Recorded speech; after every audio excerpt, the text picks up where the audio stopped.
Auga con fariña de garbanzo, que é a miña preferida para facer os burritos. Pode ser de millo, pode ser, bueno, incluso fariña triga. Está un poquinho espesa, vou botar máis auga. Un poquinho de sal. Mentras imos batindo un poquinho o que é a masa, bueno, remexendo a ben. Estas son as verduriñas que preparei para poñerlle. Puxen o tomate aparte porque bota moita auga. Eu teño que confesar que odio o tomate cru.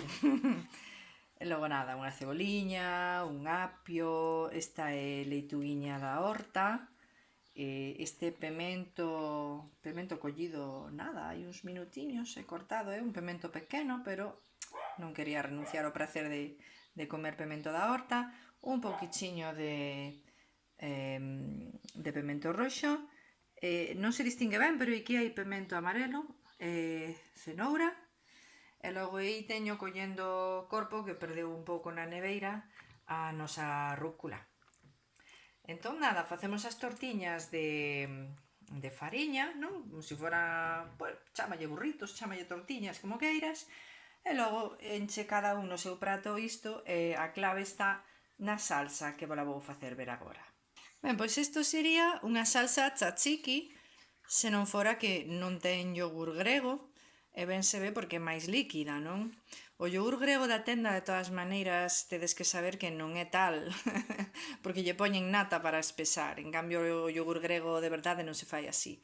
Isto é yogur de soia, do que fago eu na casa, obviamente sen azúcar, leva tamén un dente grande ou dous pequenos de allo, leva un pouquiño de sal, un pouquiño de pementa, e logo leva pepinos.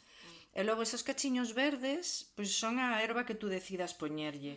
Para non excederme co aceite, pois teño a copiña co aceite, o pinceliño, que non teña pincel pode, por exemplo, usar papel de cociña, embolicar unha culler e mollar aquí o papel. O importante é non chorrear aceite, porque unha non o precisa e dúas vai quedar a masa, en vez de como se fose feita nunha pedra, pois como se fose frita, e iso non nos convén. O tamaño da sartén é moi práctico se xa ten máis ou menos o tamaño do burrito. Bueno, imos ver que vos parece a consistencia. A min pareceme que podría estar un chis tirando a espesa. Se está máis espesa vai quedar o burrito máis gordo e probablemente menos flexible, entón é fácil que parta cando queiramos doblalo ou enrolalo así en torno ás verduriñas. Así que case que me vou atrever a botarlle un poquinho máis de auga. Bueno, pois agora co cullerón de botar a sopa imos procurar